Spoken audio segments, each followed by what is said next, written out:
ここ横浜北生活クラブの配送センターではいつものように朝の積み込みが始まっています。岡本源さん、新型コロナウイルスが全国に広がった2020年3月、センター長として赴任してきました。外出を控える動きが広がる中、生活クラブ生協の組合員から大幅に注文が増えていきました。そうですね、ちょうどその頃私夜行センターに移動してきて、でセンター長として来たんですけれども、もう来た時3月の半ばぐらいに来た時から荷物がかなりすごい、それもう倉庫はいっぱいだし、で冷凍庫冷蔵庫もキャパに対してもギリギリのところまで行って、一番最大の時は本当にもう扉を開いたらもう扉の目の前にもう荷物が冷凍品がもうバーンと壁のようにそびえ立ってるみたいな感じで、あとはその加入を希望する人もすごい殺到するような状況で、生協は加入脱退の自由があるので、基本的には加入希望者は受け入れるのが基本なんですけれども、もうその時はまずは今いる組合への供給を安定させる、優先するっていうことで、一時的に新規加入の受け入れを停止という形に対応を決めて、で普段拡大行動に出てるメンバーも配送業務を手伝うっていう形で一緒に添乗して配達したりとか、そういう形でなんとか乗り切っていきました。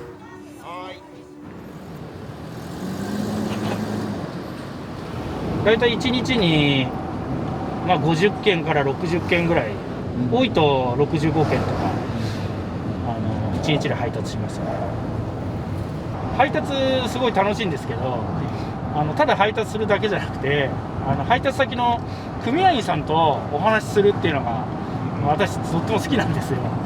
で組合員さんからいろんな生活クラブの消費財の味を教えてもらったり、これ美味しいわよとか教えてもらったり、あと、たわいもない世間話したりとかがすごく楽しくて、ただコロナの影響でそれが少なくなってしまったんですよね。結局玄関前でインターホン越しに配達終わりましたよとかいう話しかできないので。生活クラブです。レジャーシートのご準備ありがとうございます。置かせていただきます。はい。こんな時にたくさん持ってきてくれてありがとうとか、メモ書きしてあったりとかしたのはすごい嬉しかったですね。日に日に注文が増えるにつれ、配送するスタッフに励ましの言葉を届けようと組合員が呼びかけました。組合の有志の人がこんな中頑張ってる事務局メンバーだったり生産者にメッセージを送ろうよっていうことで、なのでそれを事務所内に掲示してみんなで見て頑張って乗り切ったっていう感じですね。はい。この日、緑園にあるデポーでは2022年のリニューアルに向け、デポーの魅力をアピールするマルシェイベントが開催されました。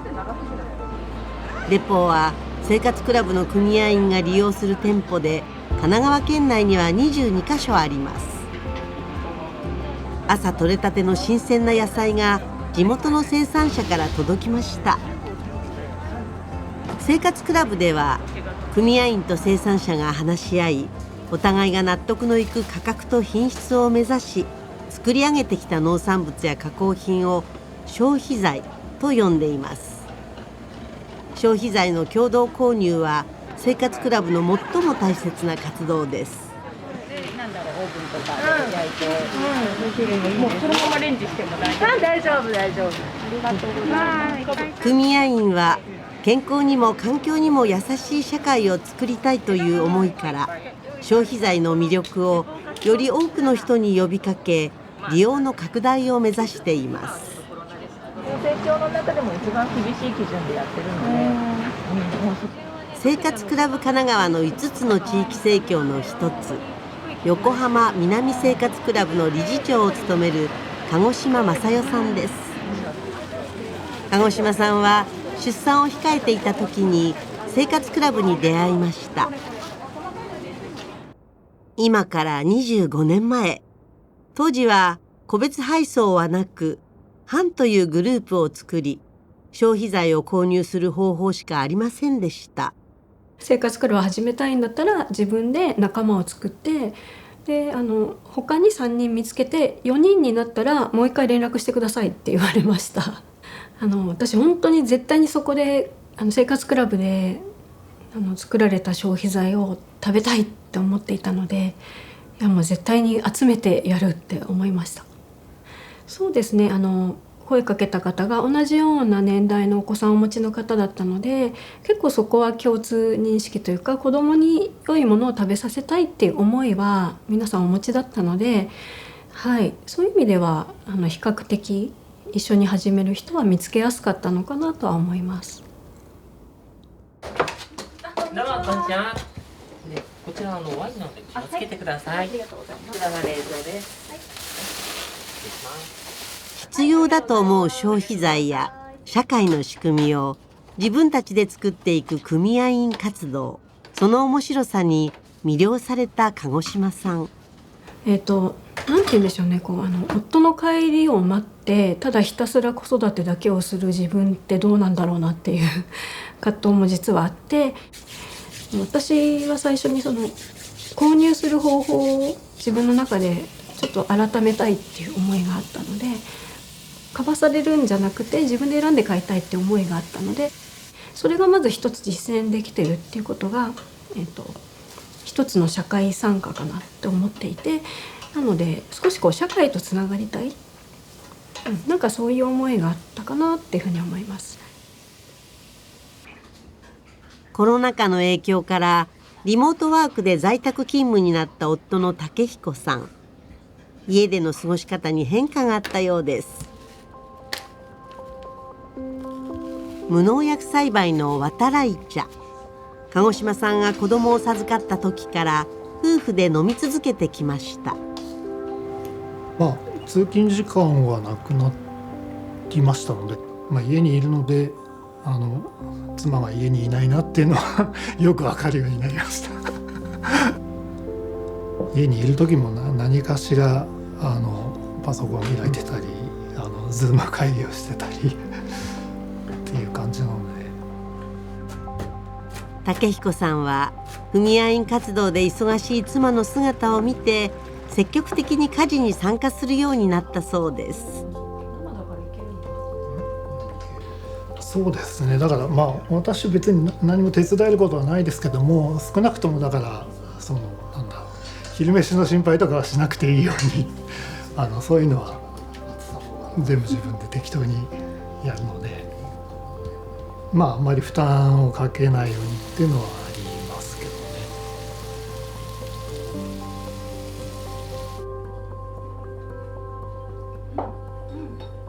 ね。特に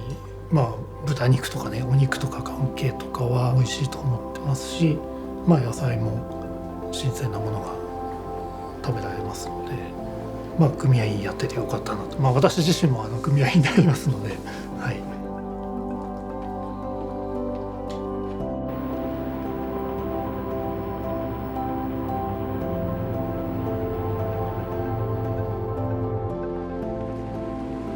茅ヶ崎市出身の岡本さん。休日に家族と浜辺で過ごす時間を大切にしています。サーフィン始めたのは社会人になってからですけど、サーフィン始めてからはより海はいいなっていう、すぐ近くに海があって遊べて、で周りに自然もそれなりにまだ残ってて、こういうゆったりした休日を過ごせるっていうのはすごくいいところだなというふうに、思ってます。大学時代、海外でボランティア活動を経験したことから国際協力の仕事に就きたいと考えるようになりました。9.11 が学生時代あって、アフガンとかイラクに自衛隊を派遣するとかいう話が出てきて、でそのあたりもすごく自分としては関心があって、卒業後に NGO で働くことを考えていた岡本さん。大学の授業で環境問題に関心を持つようになり、最終的に生活クラブへの就職を決めました。組合員はそうですね、どんな存在難しいんですけれども、普段から実際組合員もたくさん活動して勉強していろんなことをやっていこうとしているので、やっぱりベテランの組合員からいろんなことを教わって一緒に運動を進めていくっていう、仲間だと思ってます。はい、この日、岡本さんは川崎にある NPO 法人川崎市民石鹸プラントを訪れました。初めて施設を訪ねた岡本さんを理事長の清水真理子さんが案内してくれました。ここでは消費財として利用されている石鹸きなりっこが作られています。川崎市内の組合員家庭と学校給食センターから回収した天ぷら油を利用しています。廃食油を回収するための車も精製した廃食油で走るディーゼル車です。当時深刻な水質汚染の原因となっていた合成洗剤。環境に優しい石鹸を使いたいと声を上げた組合員。1989年に石鹸作りが始まりました。意味があるから続けられたし、選ぶ人もいたということで、でもそれを続けてきたってことが今 SDGs とか盛んに言われてますけれども、その中のいろんなターゲットの言葉につながることたくさんあるなって、やっぱ設立当初から SDGs ってできてたじゃんここっていうのがってすごく思います。はい、小規模の石鹸プラントでの製造は収益が少ないため、事業の継続は決して容易なことではありませんでした。今では精神的な障害を持つ人に働く場所を提供する地域活動支援センターとしても利用されています。働いてる方もなんていうんですかね、雰囲気も良くて、いいなとちょっとこう働きたいなみたいなふうに思いました。ぜひ機会があればどうぞ一緒に作業していただけたら嬉しいなと思います。30年前に組合員が始めた石鹸運動、環境問題に対する象徴的な取り組みとしてこれからも次世代に受け継がれていきます。山口県山口市、この日岡本さんは生活クラブ神奈川の半沢専務と一緒に薬を使わず鳥を育てている秋川牧園の視察にやってきました。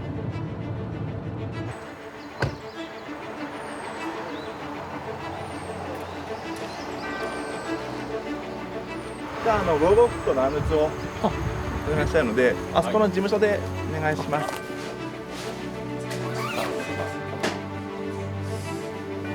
もう切れたよ。薬を使わず開放的な鶏舎で飼育された健康で安全な鶏肉を食べたい、そんな組合員の強い要望に応えるため、生活クラブ神奈川は全国の生活クラブに先駆けて秋川牧園と一緒に30年ほど前から取り組んできました。もう自然日照で生活しますから、昼間は明るくて走り回ってご飯食べて、夜はしっかり寝るという生活、本当にいいリズムで送れてますので、健康的に育つと。全く使ってないですね。一回無投薬で本当結局もう病気を出さないというのを大事にしてます。病気がかかる原因がもうストレスなんですよね。例えばその温度変化、適温からずれてしまって寒い暑いでストレスを感じて病気になる。まめに温度見て、鳥の様子見て、でこまめに温度管理をすると。命を預かっている身なので、やっぱり気にかけて大事に育っているので、最後までやっぱり大事に大切に食べてもらえると一番嬉しいなと思いますね。無駄なく。秋川牧園の社長秋川忠さんに鳥の餌に使う飼料米の田んぼを案内してもらいました。一緒にやってるこういう飼料米の生産者の方が今24件まで増えてるんですけど、で海地さんという方の田なんですけど、海地さんはうちの中でもやっぱりこう非常に技術を持ってらっしゃって、過去に飼料米の多収穫コンクールで日本一にもなられたんですよ。この地域の皆さんとやって13年目なんですけど、最初は 0.3 ヘクタールから始まって、で今年は24件一緒にやろうという生産者の方がいらっしゃって、面積も145ヘクタールまで広がりました。これ北陸193号という専用のもう白い米の専用品種なんですけど、はい、やっぱり収量をたくさん取ろうということで、普通これだけなると倒伏するんですけど、これだけなっても茎がぶっといんで倒れないという。多分今年全部で900トンくらいもみの白米が収穫できると思うんですけど、で1年かけて鶏針米食べさせていくという。でまたその鶏粉を私たちが責任持ってちゃんと発酵させてで無償でお届けしてるんですけど、地域循環ということでやってます。十数年前に生活クラブさんから秋川さん白米っていいもんだからぜひやった方がいいよっていうふうに背中を押してもらって、でただ当時はですね、山口県では全然飼料米の認知度がなくて やろうという人はいなかったんですよ。でシンポジウムみたいなのを開いて、で生活クラブの方にも来てもらって講演会も何個もやって、でそれを見た生産者の方がこれは面白そうじゃないかと、俺もやるよっていうふうに手を挙げてくれた方が数人出てきて、でそこから始まりました。農家皆さんもね、どっちかというと米が余るからあんまり作るなとかって言われ続けてたんですけど、白米はね、なんかもう思い切って作っていいよ、もっと作ってくれって言うんで、やっぱり生産者の皆さんも元気になる、そういった良さがあると思いますね。飼料米を栽培することで水田の風景を守り、持続可能な農業を実現することができます。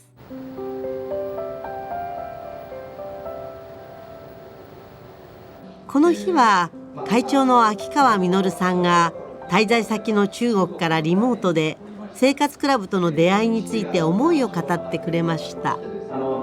生活クラブさんの、もしご縁がなかったら、我々も多分今なかったかもしれませんし、せっかく神奈川の皆さんであったということをね、非常に我々は皆さんがご理解をいただきましたので、あれですね、ありがたいし、出会いの感謝の気持ちでいっぱいですね。はい、今入ってきてる若い組合員の中にもたくさんやっぱりなんというか今の食をめぐる環境だったりとかすごく問題意識を持ってる人はたくさんいるなと思うんですよね。ただそれが自分の食の安全だったりいいものを食べたいとかっていうところでとどまっちゃってるところがちょっとあるのかなという。なかなか今若い方が昔と同じようにはっていうのはあると思いますけども、どんどんご自分の意見が出てくる、してやっぱり時代を担うんだっていう機会を持たれる方はどんどんそういう発言をされていく、また生活がそうやって活力にもなる。ただ自分たちが作って食べるものが安全であればいいということではもうなくなってきてるっていうふうに思うので、端的な秋川牧園でもやっぱり CO2 は今大量に出してしまっちゃってますし、プラスチックもたくさん使ってしまってますし、そういう意味では課題というのは山盛りだっていうふうに思っていてですね、生産現場だけで頑張ってもやっぱりつながっていかないというふうに思うので、やっぱり一番の財産というのは生活クラブさんは組合さんがやっぱり元気である、これはお互いこれからも大切にしながら私たちも元気に生産していきますんで、元気に一緒に頑張りたいなと、そんなふうに思います。今回コロナがあって生活クラブはそのコロナ禍で欠品率が非常に低かったというところで、今まで生活クラブが築き上げてきた生産者との関係性とか国内自給力アップとかっていうところがそこにつながったんだなっていうのが実感できた瞬間ですし、そうだね、米の大凶作の時にユザの生産者は生活クラブのために米を確保して出してくれたんだよね。他に売ればすごい高く売れたはずなんだけど、出してくれたっていう、そういう信頼関係なんだよね。それはすごい大事だよね。今回もそうだと思うんですよね。秋川さんもユザの生産者も生活クラブの組合員や職員の危機の時は顔が浮かぶというふうにおっしゃってるので、その関係は大事だなという。組合員と生産者を職員がちゃんと結びつけるというコーディネートして主役を作っていくということがレースとしてはすごく大事だなと。飼料米の取り組みの原点は山形県遊佐町の生産者が平田牧場の豚の飼育のために栽培をしたことが始まりでした。遊佐町では50年前から組合員と生産者がお米を共同開発し提携活動を行ってきました。無農薬での米作りを体験する遊佐田んぼクラブ、組合員と生産者が企画を盛り上げてきました。私たちは神奈川に住んでいて生産者ではないんですね。で田んぼもないし畑もないし、誰かが作ってくれたものを本当に対価を払って食べる、それがもう当たり前の生活だったんですけれども、でもここに来てそれが当たり前じゃないなっていうことがすごくわかる。でそこをみんなで広げていきたいなって、で組合員として共有できたらいいなっていうことで今回このように2年目なんですけれども、スタートしています。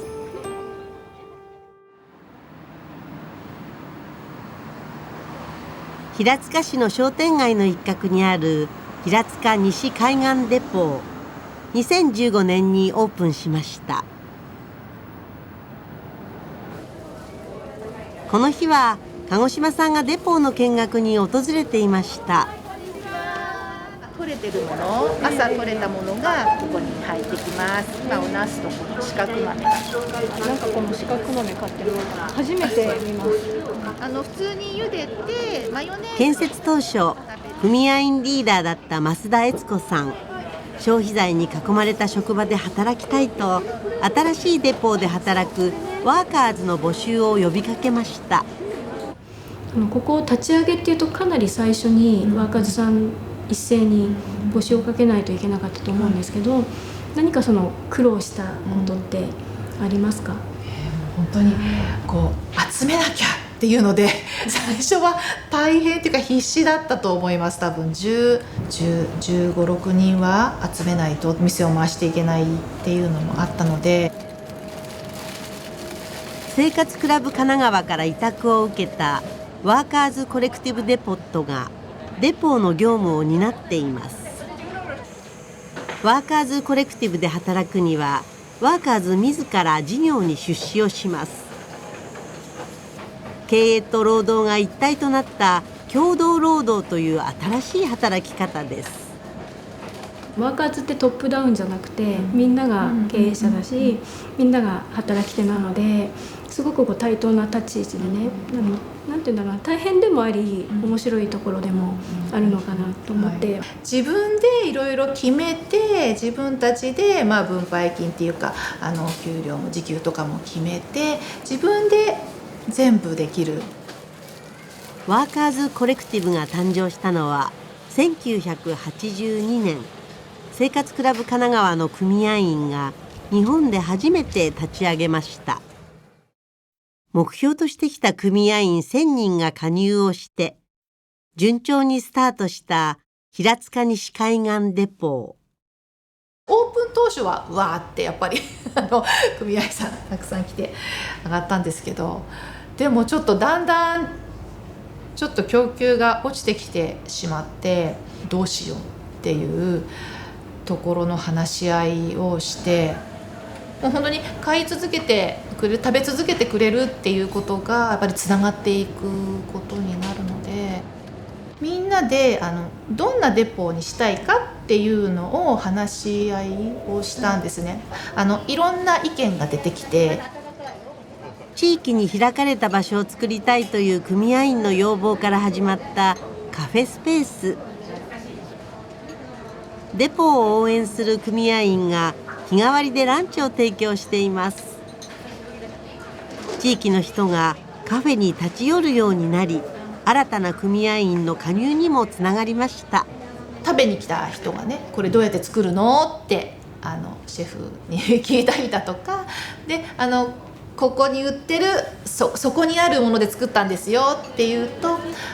じゃあ帰りに買っていこうかしらって言って買って帰ったりだとか、あとはそこから組合員さんになったりだとか、遠くの方からも組合員さんになる人が増えて供給も上がってっていう。週に4日ほど働いている関文江さん。働きながらも子供と過ごす時間を大切にしているといいます。この子が生まれた時にデポができた。1歳半の時にちょうどこのデポが1周年ぐらいになった時かなに、ここになのでまだハイハイしてましたその時は。やっぱり実際に本当に働こうと思ったら子供小さかったら難しいっていうか、やっぱり子供の預けるところとかそういった意味で難しいと思うんですけれども、先輩のワーカーズの方に本当に助けていただいて働けてるので本当にありがたいなと思ってます。お母さんと一緒にご飯食べれる時間はどうですか？楽しいです。大きい声で言って。楽しいです。楽しいですやっぱり一番いいのはやっぱりみんな子供に優しいっていうか、なんか本当にみんなに子育て一緒になんていうんですかね、自分の子みたいに見てもらってるんで本当に可愛がっていただいて嬉しいなっていうのがあります。はい。ワーカーズの多くが子育てをした経験があることから、若い働き手を支えていくため組合員の協力を得ながら託児スペースを運営しています。いってらっしゃい。オープンした時、オープンする前までは黙々とみんな並べたり作業したりすごい一生懸命やってるんですけど、オープンしますって組合さんが入ってくるとみんなこんにちはとか、なんか今日も元気だなみたいななんかすごくそれがなんかいいなって、やっぱり賑やかな場所なんかいいなとかって思いますね。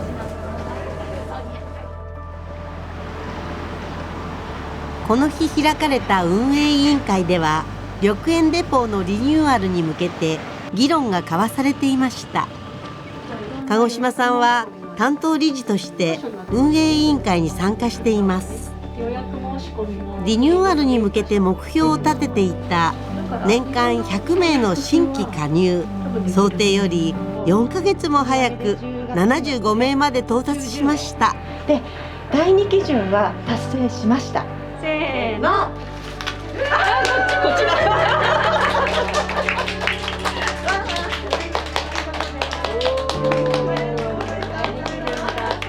ですね。そう。みんな知ってるよね。知ってるよね。わかるよね。すごい。まだ11月なの。とにかく生活クラブの組合員の方って前しか見てない気がするんですよね。なんかどうしてもこう先々考えてうまくいくんだろうかとか、うまくいかなかったらどうしようって考えると思うんですけど、どうしたらうまくいくかを考える、うまくいくかいかないかというよりはどうやったらうまく進められるかなっていうのを考えていく。で、ダメだったらそこで終わりじゃなくて、これがダメだったから次はこうしてみようっていうふうにすぐこう気持ちを切り替えられるのがすごいなと思います。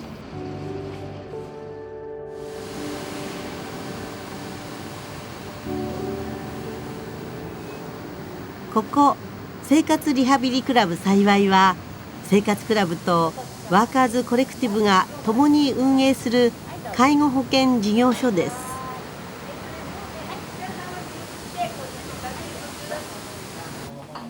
そちら空いてます。生活クラブの食の共同購入を通じて生まれた生活リハビリクラブ、組合員同士の助け合いから地域の助け合いに広げるための拠点として誕生しました。施設の見学に来た岡本さんを前理事長の木村真理子さんが案内してくれました。ようこそいらしてくださいませ。ありがとうございます。木村さんは組合員リーダーだった20年前、ワーカーズコレクティブメロディーを立ち上げました。福祉でやってきた人は一人ぐらいしか実はいなくてですね、その人たちが運営していくっていうのは非常に不安ももちろんありましたし、いろんな戸惑いや、利用者さんの方にもねたくさんあったと思うんですけれども、仲間と一緒にどうやったら介護できるか、ご家族にも信頼していただけるかっていうのをすごく考えながらやってきました。介護の経験がなかった木村さんたちでしたが、訪問介護、生活支援、子育て支援など事業を拡大しながら、現在では40名を超えるワーカーズメンバーが働いています。現在再開発が進む幸区、昔のようなコミュニティのつながりが急速に薄れつつあると木村さんは感じています。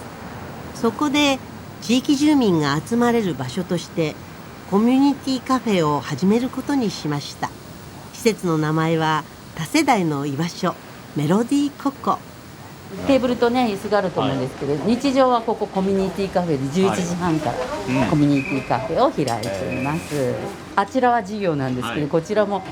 事業は事業なんですけれども、ボランティアでっていう、それはなぜかっていうと、なかなか収支バランスがね取りにくいっていうことがあるので、ここに来ると誰かとつながるっていう、人のつながりをね深めていきたいなと思って開きました。奥の多目的スペースでは高齢者向けのプログラムや小学校の先生が主催する学習支援も行われています。この日は歩行や認知機能を改善するための運動プログラムフマネットが行われていました。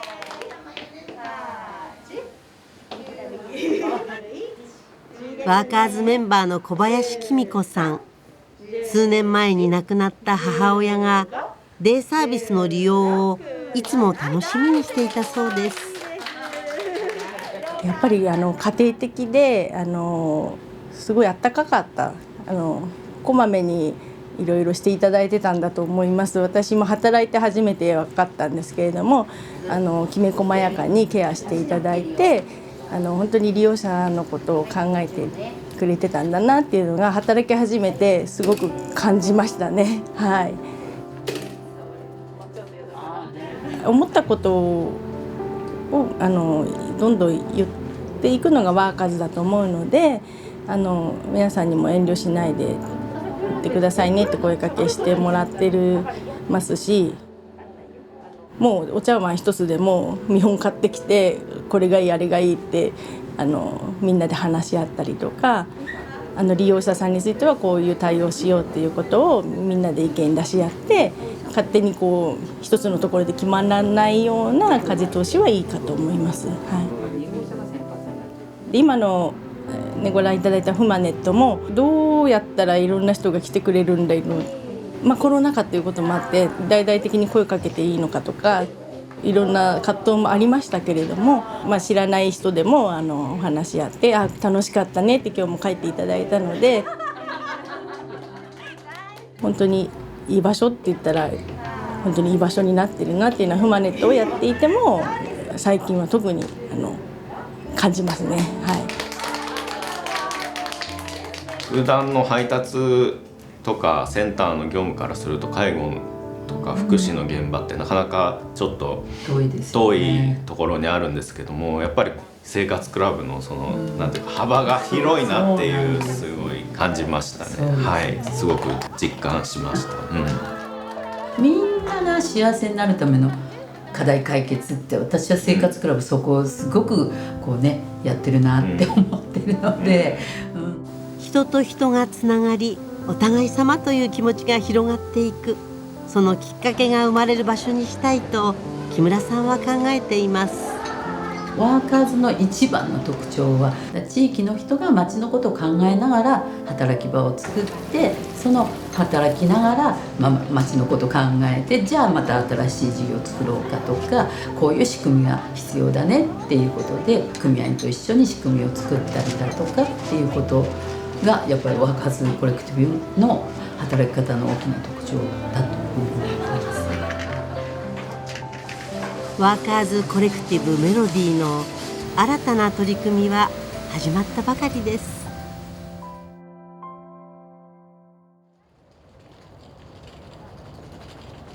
福島第一原子力発電所の事故から10年が経った2021年、職員のリーダーが再生可能エネルギーの取り組みを学ぶため研修ツアーが開催されました。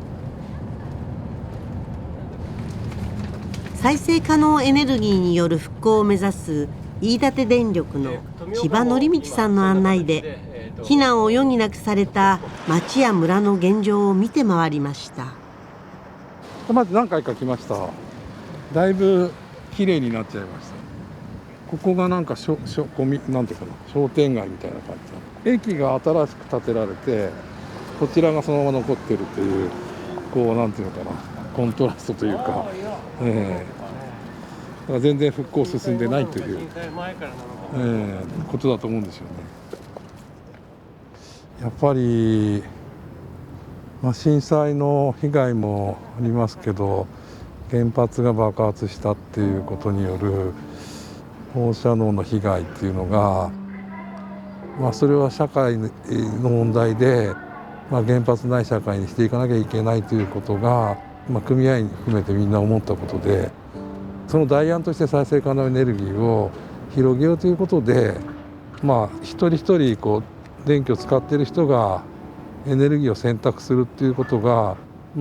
すごい大事だねっていうことで、自分たちの電力の小売会社を作ったっていう、そういう契機にはなっています。生活クラブは原発事故をきっかけに組合員の家庭に電気を届ける株式会社生活クラブエナジーを立ち上げました。生活クラブ電気は再生可能エネルギーの比率は約 85%。今後は再生可能エネルギー 100% の供給を目指しています。最初の3年間は大赤字だったんですけど、組合員で契約する人が増えて、今安定して剰余も出る会社になって、一応10人職員を雇用している会社になっています。でちょっと組合員の契約が少し伸び悩んでるんで、もう一歩いろいろ進めなきゃいけないなというふうに思ってます。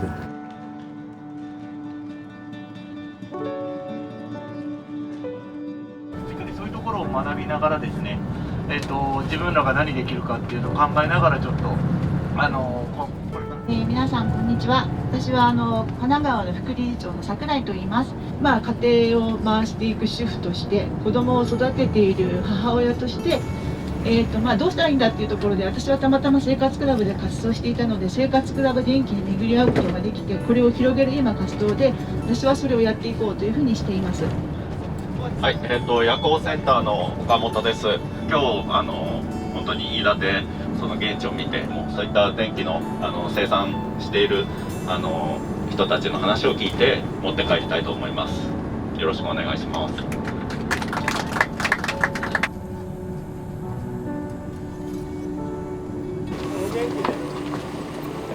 飯舘村の復興を目指している飯舘電力株式会社。会長で畜産農家の小林実さんが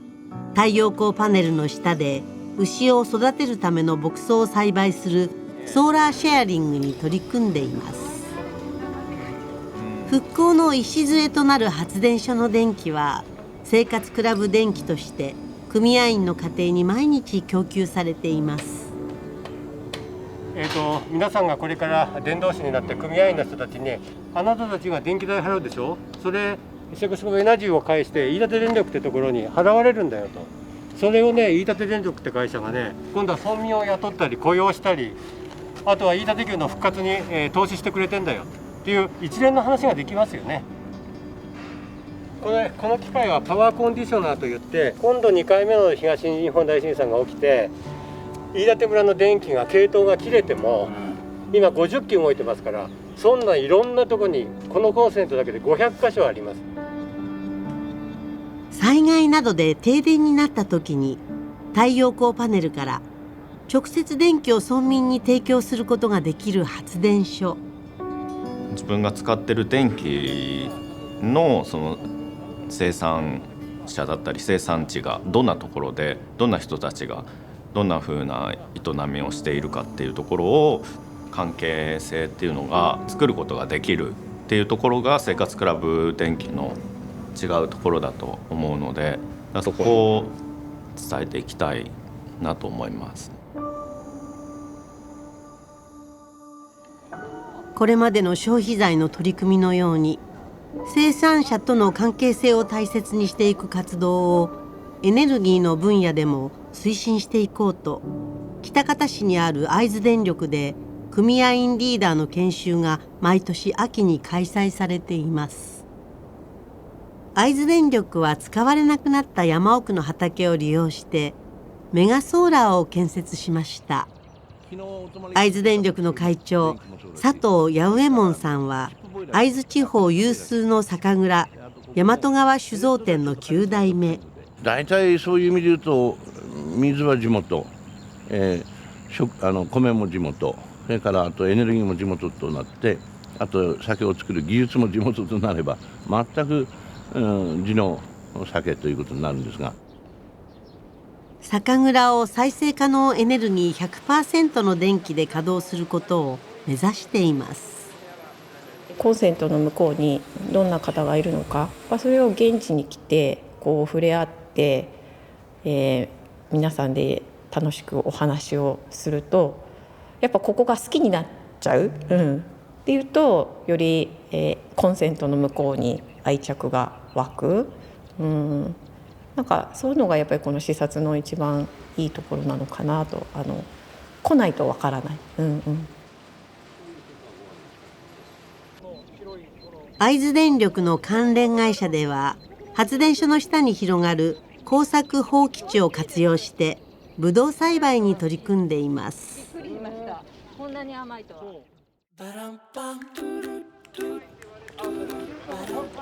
会津電力の取り組みに魅了され、ワインを神奈川のブドウで作りたいと横浜市内の農家大久保和義さんに依頼しました。生活クラブ神奈川の50周年に向けて2年前から栽培してきたデラウェア。50周年向けにデラウェア2年でできますかって言うから、デラウェアならできるよと言ったのが始まり。ハクビシンの獣害を避けるため予定を前倒しして早めの収穫を迎えることになりました。電気の産地である会津電力との絆の象徴として50周年記念のワインを醸造するため職員が自ら運転して喜多方を目指しました。会津電力の関連会社が運営する醸造所で手作業でワインを仕込みました。思った以上に青いブドウでのワイン作り、一体どんな味になるのでしょうか。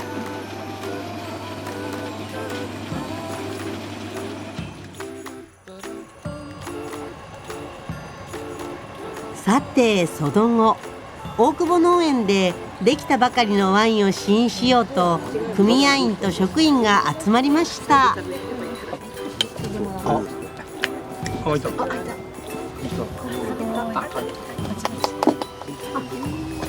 オレンジ色が出てよかったなと思って。オレンジなんだ。だってこれあんな青いブドウ取ってる。大変だったんだからこれ。よかったいいなって。乾杯。乾杯。ができるのはね、年末ぐらい。まあロゼではないんですよ。ロゼっぽい色だけど。素敵な色の名前をつけたので、そうちょっと美味しい。おお、よかった。意外とうまいね。あ、そう。じゃあそう言ってくれてよかった。もっと酸っぱいイメージしてたからぶどうを作った大久保さんがそう言っていただけるんだったらよかった。昔保土ヶ谷西コモンズ、私が所属していた配達のエリアでデポを作ろうっていう動きがあったんです。はい、担当の職員だったので一緒にねチラシを巻いたり、そうチラシを作ったり、近所の公園に行って、キャラバンって言ってね、消費財を知らせる活動をしたりね。お祭りやると一気に20人とかね。お祭りはすごかったですね、あの時ね。20人生産者も呼んで、そう生産者も呼んで、交流もしながら楽しかったですね。そう試食もいっぱいしてもらってね。遺伝子組み換え食品を使わない消費財、組合員との活動を通してその価値をより多くの人に伝えていきたいと考えるようになった岡本さん。そうですね、食の問題の中でも特に遺伝子組み換えの対応っていうところでは生活クラブのが自信持ってずっとやり続けてきたので、作ってる現地にもすごい被害があったりとか、生産者もものすごいそれで苦労してたりとか、あるじゃないですか。やっぱりだから自分たちも被害者になるし、加害者にもなってしまう。福島の原発のこともそうだと思うんですよね。で原発の電気を首都圏の人たちが使ってたわけですから、でそういう意味では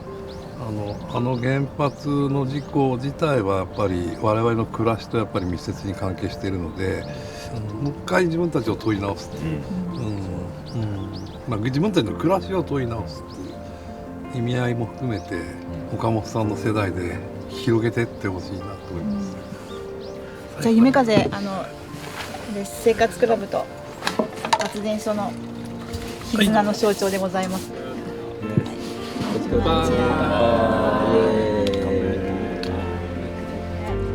大吟醸の虫。ね、いい香りですね。これやっぱり。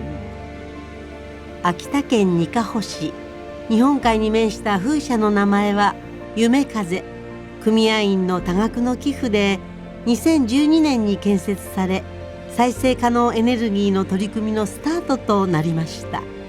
風車で作られた電気を売電し、得られた収益の一部を使って農産物やお酒を地元の生産者とともに組合員が開発してきました。で生活クラブの再生可能エネルギーと他の再生可能エネルギーとどう違うのっていう質問が組合員の中からも出ますけど、実は圧倒的に違うのは電気を作っているある地域とともに作ってきた消費財っていうのもあって、ただ単に暗い未来を煽るのではなくて新しい未来を作っていくっていう、そういう希望に満ちたそういうメッセージを送っていける運動ができたらななんて思っています。いや、いつも飲んでるんだけど、なんかここで飲むの違うよな。やった、じゃあいっぱい飲もうな。神奈川の生活クラブは地域に根ざした5つの生協がそれぞれ新しい取り組みに挑戦しています。子育てで大変だった時に組合員同士の支え合いによって救われたという鹿児島さん。コロナ禍によって近所付き合いが減っていく今、地域での支え合いが必要だと感じています。ここは以前生活クラブの女性の職員の方の寮だったというふうに聞いています。はい、今は使われていないので開けておくのももったいないですし、今地方から出てきている、女子学生なんかにちょっとお安く貸せたらいいかなと思っています。首都圏に出てきて苦労している方が多いと聞いているので、そういった活用ができたらいいんじゃないかなと思っています。配送センターやデポの活用をはじめとしてコミュニティ作りに力を入れていきたいと鹿児島さんは考えています。ここは朝日センターの屋上なんですが、これからここに太陽光パネルを並べたいなと思ってます。でセンターなので大型の冷蔵庫、冷凍庫があります。電力に少しでも賄えたらいいなというふうに思ってます。地元の生産者と連携してソーラーシェアリングで野菜を育てる市民農園、土に触れられる子育ての環境、新鮮な野菜を提供するカフェ、支え合いながら暮らしていくコミュニティの姿を鹿児島さんは想像しています。共に支え合いながら地域の中で暮らしていけたら、もっと暮らしやすい生活ができるし、心豊かになれるかなと思いますので、そのあたりを作っていきたいなと思ってます。これまでの50年、そしてこれからの50年、生活クラブ神奈川の挑戦はこれからも続いていきます。